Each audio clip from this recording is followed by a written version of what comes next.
Welcome to Newrealities. I'm Alan Steinfeld, and the sound you are hearing, if you're hearing that, is the rattle of Barneby Ruhe. What are you actually shaking besides a little medicine bottle? This is actually just a little pharmaceutical situation that I must tell you has a better purpose than pills. It actually takes you on the journey for your own cure in spirit world. With the sound. The sound is what makes it happen. I'm using this basically because we all have these little rattles around, and nobody can get a hold of a shaman drum and get going on these journeys. And if they just use a rattle like this, they'll get on the same journey. Their little vitamin jar or their little medicine jar. Popcorn. That's better than what's inside of it, you're saying. That's all you need. You don't need the pill, the pharmaceuticals. You just need the sound. That is all we need. So would you call yourself an urban shaman? I'd have to be an urban shaman. I call myself shamanista, not unlike fashionista, I might add. It's like basically we do the work like a duck. We walk and we quack and we waddle, but we are not called shamans. We're called shamanistas, mostly because the very serious tribal peoples have been granted this work, but everybody has to do the work anyway, so... How would you define shaman, though? A shaman is somebody who cares about somebody else and is able to clear their own baggage, their own crap, and move it aside so that they are available for somebody else's shift, so that they can receive somebody else's healing moment and celebrate. Like a midwife. You get to deliver somebody in the first day of the rest of their lives. In essence, we are all shamans. We all have that That potential. is my point. That's why I'm here today. That's right. Wake up the shaman in you. The great shaman journey is from point A to point A, because we're just getting you out from under your own wet paper bag. So my understanding of shamanism is that it's we can have a relationship with all things if we tune into our feeling. We can have a relationship with the moon, with the trees, with the grass, with animals. And it's the relationship that is innate to the human experience that is the shamanistic experience. It's certainly the first thing to do is to touch, reach out and touch the tree, the person. All shamanism is connection. There are dissociations of experience. People die. The shaman comes in and goes, wow, what a wonderful person. That was your grandfather? You had a great, wonderful time with that person? Let's celebrate. So the shaman basically moves it back to the connection from a disconnect. So somebody's depressed, we go, well, that's funny. Don't you have work to do? Let's go out and water a plant or something. And you basically change the subject. Basically, in other words, the shaman is looking for the upside. But the shamanism was the original religion, and you can't even call it a religion. It was the original. It came before all that stuff that was later on top of it with dogmas and rituals and ceremonies that I'm sure. were meaningless. I mean, every religion is identical. They all say, love thy neighbor as thyself, love thine enemy. Don't do anything to somebody else you wouldn't do to yourself, for Christ's sake. And I think, all the religions do that. Buddhism and Judaism and Mohammedanism. They're really religions of decency and kindness. So in that sense, I can agree with that. Spirituality is another thing, however, and that's back to those trees and rocks. And flowers, of course, and little children, dogs, pregnant women, the things that are really wildly important. I think that whenever a shaman that I might have a disagreement with is delivering a fabulous lecture, and they can't see the pregnant woman in the first row or the Dalai Lama sitting in the second row or the little dog that walked in, then I think they've gone too far with their lecture because they haven't really realized that something important is happening. Because shaman is energy and spirit. And when the great spirits show up, all you can do is bow. How do we know when the great spirit shows up, or is the great spirit always present? That is paying attention. Exactly right. Which is possibly why we rattle. When you rattle like this, very simply, you move into a shamanic state of consciousness where these spirits are more visible. Wait, so we're normally in this beta state, whatever you want to call that brainwave, and we can't tap into that shamanic level in this state. We need to shift. We're pretty focused on the middle world, on consciousness thinking, on being smart and reasonable and rational, and that's that blocks us from the irrational, which is actually good-looking spirit. So yeah, when we go fall asleep at night, basically this rational mind just drops off, and therefore dreams can show up. The dreams are going on anyway. The shaman's basically in that dream state. The same one, I might add. So the rattling or the drumming is a way of getting us into that other state. It, for some reason, shuts off the rational brain, or at least enough of it, to actually focus on the good-looking songs that are out there trying to reach you.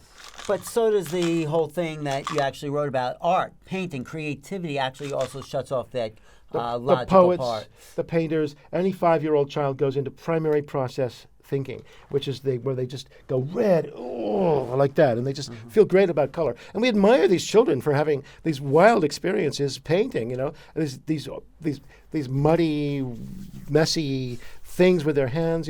That's getting back to the chthonic, getting back to the earth and the mud and the disaster of living. I might add that the viscera. And so all the things that when we say godliness is cleanliness and all that, that's just the opposite.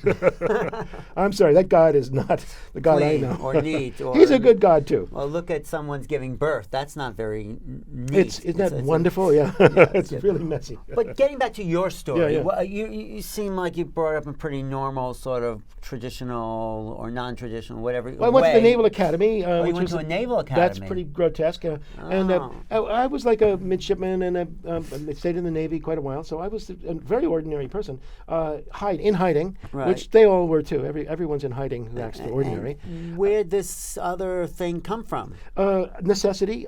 Basically, what happens is we look at children, madmen, all the kinds of people who get to have these really special experiences, and we admire them.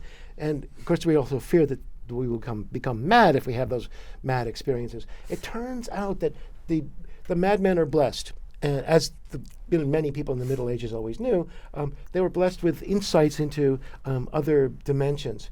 And I think that that's something that has been lost for no good reason by our age of normalcy. Basically, the idea that we can talk to our dead grandmother, which everyone does, for Christ's sake, and she's certainly shouting at you, Johnny, I told you, I mean, of course this is happening, and everybody knows that we talk to dead people. During the funeral, she kind of shows up and touches you, and you go, whoa, and get a little scared. And this is really a beautiful thing. Basically, what it is that the spirit world is given to us. It's also very important right now because we really women need to connect to the goddesses of 10,000 years ago. Why is that? Well, because they've had 5,000 years of forgetting and 5,000 years of punishment for being uppity women. And so they really have to get back before, the Genesis of the Bible, where Eve was demoted into a second-class citizen. Lilith was turned into a witch, even though she was the first wife of Adam and things. Well, of course, she was a great woman, but that was just it. All these these frauds were committed. So my point is that the purpose of doing this rattling right now is to, after 2012, for the women to go back and find out, who am I supposed to be? Who are these women that were burned as witches and things like this? And they were good-looking women who were herbologists and midwives. They were competing with the new doctors of the Middle Ages, who were, leechers, cutters, apothecaries, of course, surgeons. Rationalists, exactly. School of Athens and the School of Paris. They were also, it was a seminary as well, I'm afraid. So I think what you're saying, in fact, that we all have these shamanic powers, and that we can talk to the dead. We talk to our grandmother, and we have. Right. It's an ordinary. The non-ordinary experience might as well become ordinary again. Here, pull this microphone forward. That's nice. There we go. Nice. Yeah. And what we have to forget is what science and what the conditioning and the brainwashing and the schooling has made us forget or separate from or lose the part of ourselves. I mean, that's what we're up against. It was very deliberate. It was the British, of course, even smarmy. They go, "Oh, that's your being irrational," that kind of thing, which is a fabulous thing to say. Oh, that's simply your imagination, that kind of thing. It's a fantasy. The idea that all these wonderful things, imagination, fantasy, the irrational, or the mystical, I might add, are poo-pooed as being a little bit silly or even hysterical, which of course means of the womb. In Greek, to be hysterical is is a Greek word for of the womb, so it's a women's thing. The point is that yes, we have to go back through that. I'm all for science and rational structure and common sense and empiricism, but those have to be in the service of the heart, the body, the spirit, and you have to remember that the fabulous joke about the heart is that the heart is irrational, and so it always defeats society, purpose, the good-looking man who wouldn't mind taking advantage of certain women in different marriage patterns, and he's defeated every time by the heart, because the girl likes somebody else, even though she's forced to marry this other guy. So how do we get back to the heart? Well, that's just it. We go right here and we ask ourselves, what is the balance or the relationship between my heart, my sex, my spirit, my body? And I've done a journey for that purpose. I needed to, by the way. We all do. We're men, So I ask myself, how can I connect my mind with my penis, as an example, because that's always a good way, about, and your heart, and the heart too, and the reason, the heart. And that was a great journey because the men, have this dickhead kind of thing, going on, and so I did this, knowing that there were, certain instances where I was less sensitive or less present while making. How did you do it? Because I think I rattled and drummed for 15 minutes, and after a while, I talked to my power animal because I needed to check in with somebody other than myself who says, Barnaby, I'm afraid you're a little bit too, what is it, horny, uppity, male prerogative, whatever. He's laughing, at my spirit crow, and in my case. But then what happened was, at a certain point, I found out that my heart said to my mind, look, we know you're there. You're a good man. You're trying your best to create order and substance out of your life, but you have to hold a structure for the heart to make its move. You can't say, so what would that you're be? in Because I charge think I'm of going business. through that process now. Yeah, we do that. rid of the distractions that have been in the way of the heart, so I can have a direct experience with the other instead of the projected fantasies that aren't very satisfying. The mind is projecting fantasies, by the way, and Right. it's basically expectations or plans or projects. So what did you ego. actually do? Well, no, what happened was my heart started speaking, and it went right to my mind and said, look, you're okay. It wasn't like an antagonism, and it basically said, mind, would you mind following the heart, walking behind the heart, like literally on the street, walking behind the heart, and basically you can help set up a structure that makes the heart effective. So if I was going to do that, or someone watching was going to do that, what exactly? Okay, well, this is really quite amazing. What you do is you take a rattle or a drum, of course. Some people even just pound on their thigh, and you're going for about 10, 15 minutes. And what you do, you could try this at home quite easily. Rattle's quite good. And you ask yourself very quickly, where is there a hole that I can picture in my mind from my memory? That's all. A hole from my memory. It could be a dark pond that you jump through, a hole in a tree, roots that you climb through, a trap door, under the bed, any kind of thing like this that you want to go through. Once you picture a hole and go through it, that's your hole. It's your magic hole. It's basically going from your left brain to your right brain across the corpus you callosum. Use your imagination to create pictures. It's actually from your memory a real hole. Okay. Because the reason is because your imagination is a little slippery, and it can picture different holes at different times. The reason you want a real hole from your memory is because you can actually then create a nerve synapse across your left brain over to your right brain, because your memories have smells and memories from your childhood. That particular cave I went into when I was 10, and there were some bumblebees, and I remember the heat and et cetera, and the coolness of the water. And so you have all these holographic things that a memory can give you, so that you can actually locate the damn hole every time. 'Cause your job is to find a hole that you can really go through every time. So one that you remember is good. That's a good point. Then when you get through the hole, it's always the same hole. Zoom, you go through very fast. In 10 seconds, you arrive at a new landscape every time. This is sort of like the Alice in Wonderland down the rabbit hole. It's absolutely down through the mirror, down the rabbit hole, etc. And you picture then a new landscape every time, same hole all the time, and then you call out for your power animal, the one that you actually already have. I know what it is. You do. What is it? It's my little black panther that I actually have a black cat. Yes. When I got it, I said that really represents the Black Panther to me. So you have a Black Panther. This is great. Now, once you go picture a hole, go Maybe through I it. shouldn't have told people that. That's fine. You're allowed to. Okay. And you can then, some people say you can't, but Okay. I'm So fine I with picture my power animal. it. Once you picture your power animal, you've actually made the shift to a shamanic state of consciousness. Okay. That's why you want to check in with your power animal. And then I ask my power animal to help me. You can say, well, help, what wants to happen now to your power animal. You can ask your power animal, take me to my mountain. I want to go on my mountain and see how I feel alone, without mom, without my ex, without my taxes,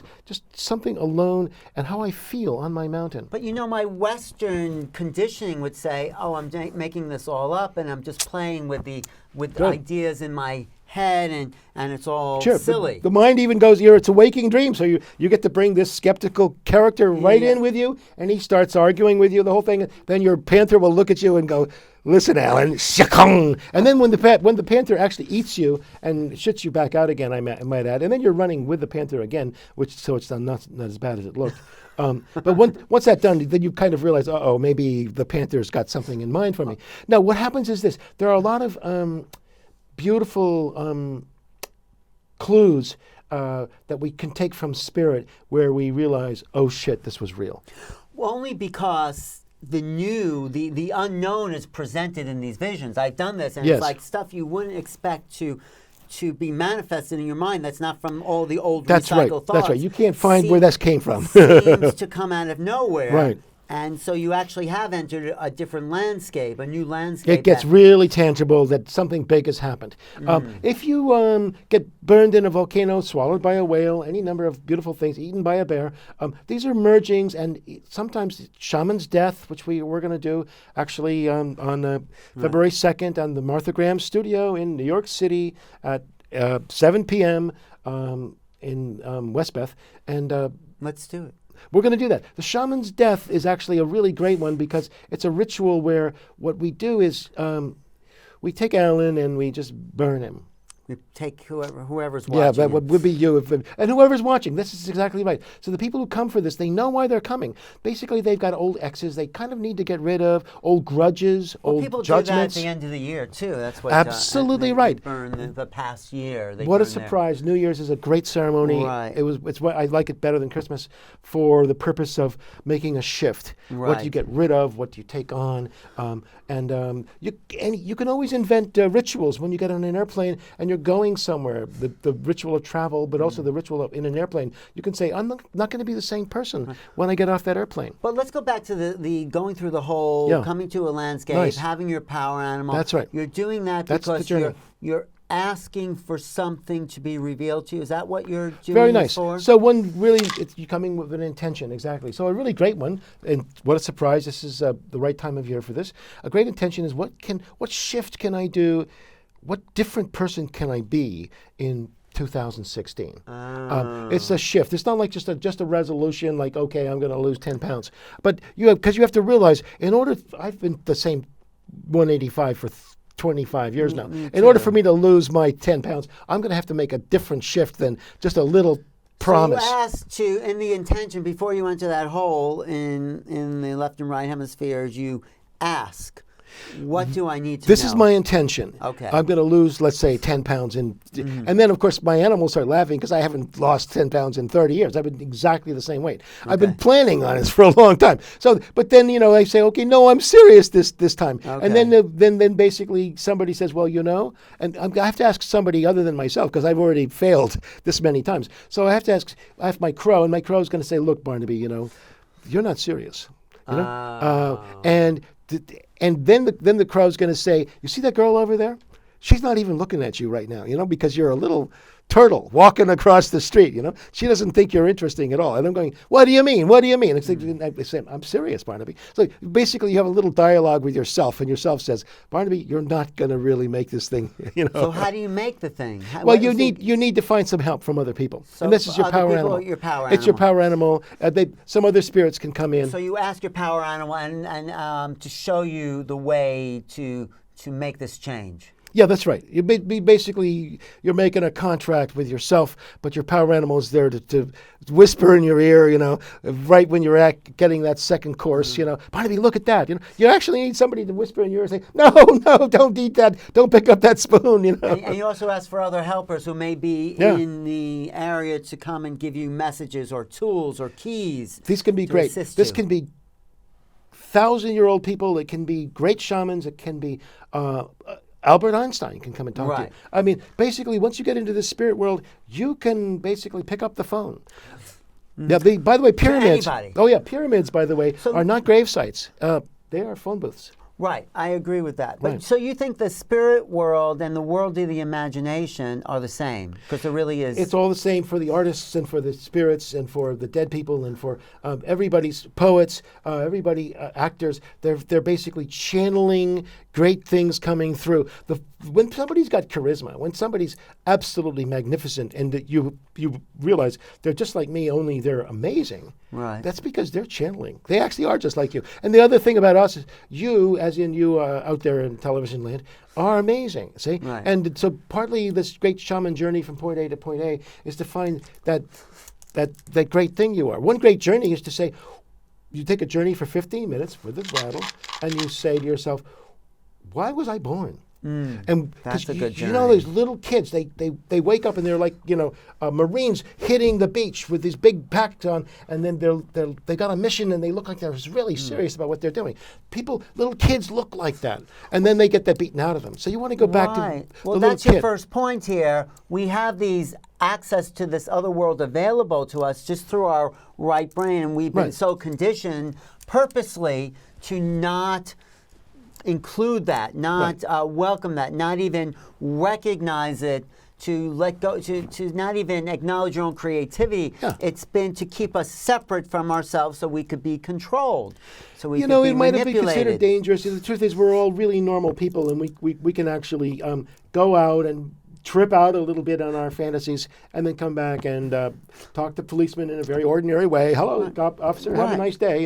It's but we not have a big these deal. two parts of ourselves, and I think there's some Native American saying that says you can't fly with only one wing. Right. And so we've been only having this one half of our brain, the logical part, trying to run our lives, and we're missing the resources. We're even missing our gods.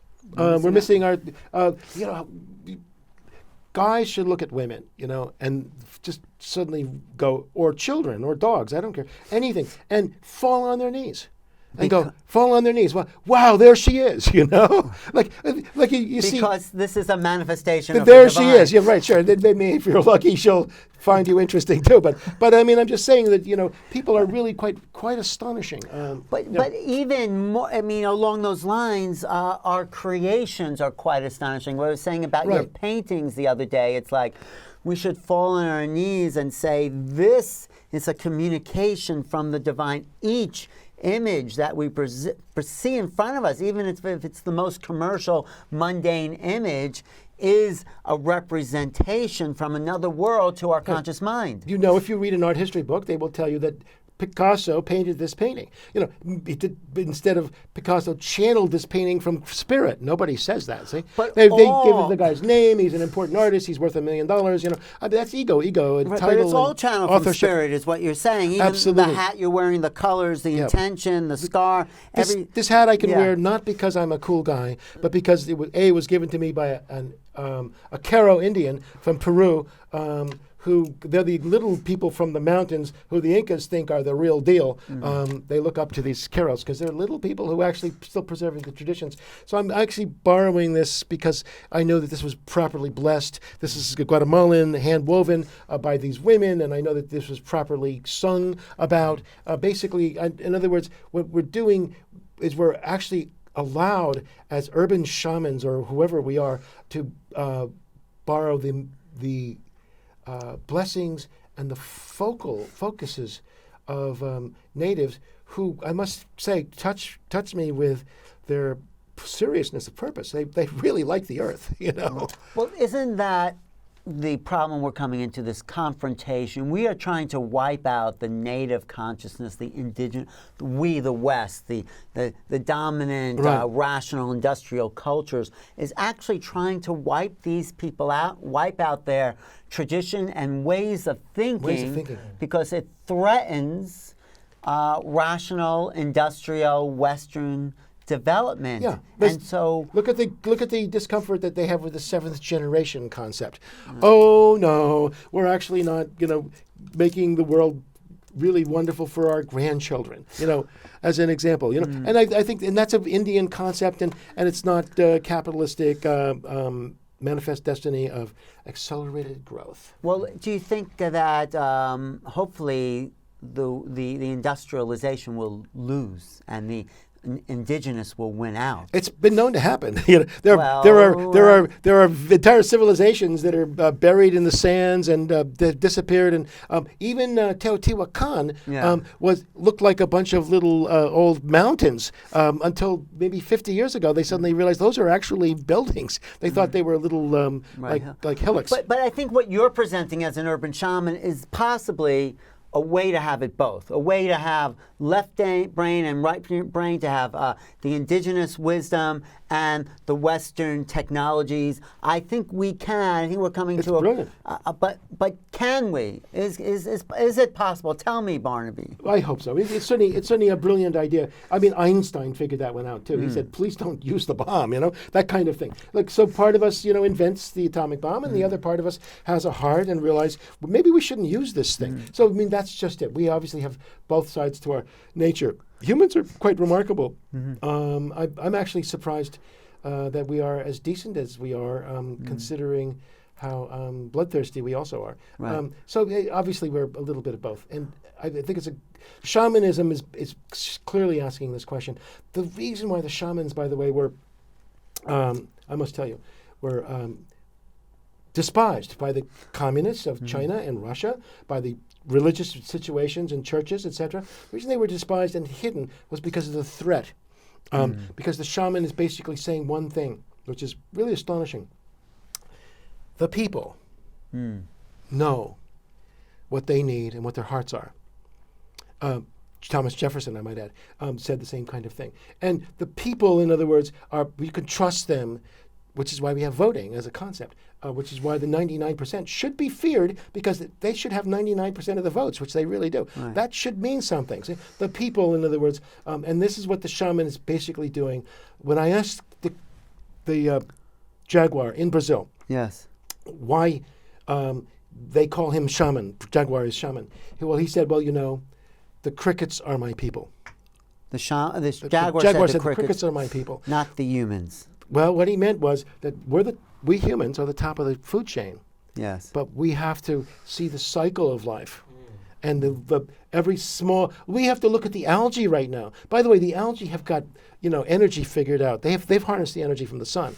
Right. We haven't figured out solar, but they did. So are we close to figuring out, to living in harmony? Of course, we're within 5 minutes. Can we create a shaman app which will merge those two worlds, Shaman app is a great idea. Yes, okay, we'll do Let's that. do a shaman Well app. done. Okay. Let's deal. Okay. No, because I think we can be technologically savvy and still be aware of the right brain, other worlds, other dimensions, Yes. new realities, as I like to call it, that will merge the old and the new into... The great reason for the Shaman app is so absolutely everybody can pick up the phone and talk to spirit. That's the dialing. There it is. The Shaman app.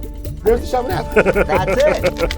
I've been talking to Barneby Ruhe, urban Alan shaman. Steinfeld. Yeah, no, Good, thank you good. for... what's coming up in Burning Man? Tell me. Well, I do Shaman Dome Camp at Burning Man. If you can get there, it's hard to get tickets. You'll find Shaman Dome Camp does a couple thousand healings, which is mostly just helping you get on with your life unencumbered. So you can dance. Or just take up your phone and connect to the other side, because your imagination is waiting to talk to you. Yes, that's right. It's Alan Steinfeld with Barneby Ruhe. How do you do? Wow, that's amazing. Thanks for watching. Newrealities, newrealities.com. Email me at the letter A at newrealities.com, and we'll do some more. We'll do some ceremony. What I like is we've passed it over to the people. But we haven't even gotten into art and painting and creativity, and that's a whole other show. Right. Good, we will. Okay.